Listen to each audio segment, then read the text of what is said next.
Recently, Stephen, there was the opportunity to even see them around here if you were in the perfect location with no cloud coverage. It had to be the perfect conditions outside, but I think TJ got some photos from viewers overnight and into the early morning. He did, yeah. It looked, good overall, but now we have clouds in place. We're looking at, again, showers around as well, and it is raining in parts of our area across northern Providence County, seeing some light showers tracking through.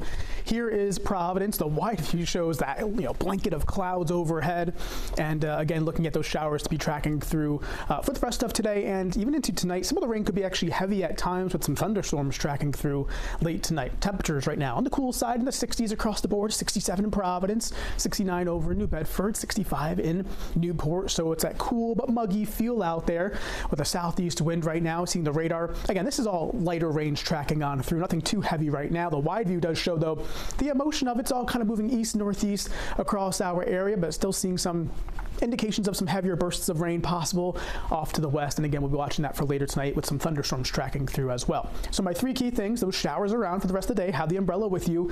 The weekend forecast, some good news in that 7-day does look pretty good for us here. We are tracking Helene, which is a Category 2 storm down there in the Gulf of Mexico. You can see out in the wide view that spiraling storm down at the bottom of your screen. That's Helene, again, Category 2 storm, making its eyes set on parts of Florida, seeing the rainfall all along the southeastern U.S., bringing very heavy rain to parts of Georgia and Florida as well. For us locally, we are seeing wet weather, but this is not associated with Helene. This is a separate system, again, bringing us some of these lighter range tracking on through across our area. So let's time it out for the rest of today, seeing those showers and even some heavier downpours tracking on through. Here's the time bar at the top of the screen, 5 p.m.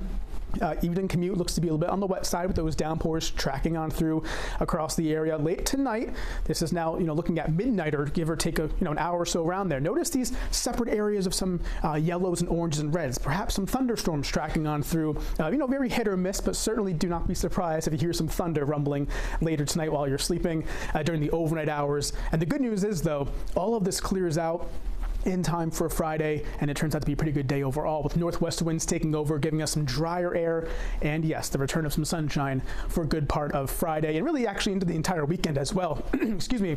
Our weather's looking fairly decent into the weekend, with the wet weather staying south of us for Saturday. Maybe a few extra clouds, though, for Saturday, but looking at dry conditions for us locally. So for this afternoon, again, things looking showery, muggy, temperatures in the 60s.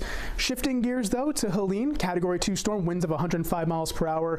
Movement northeast at 14 miles per hour, again, taking it into the Gulf and towards the Big Bend region of Florida.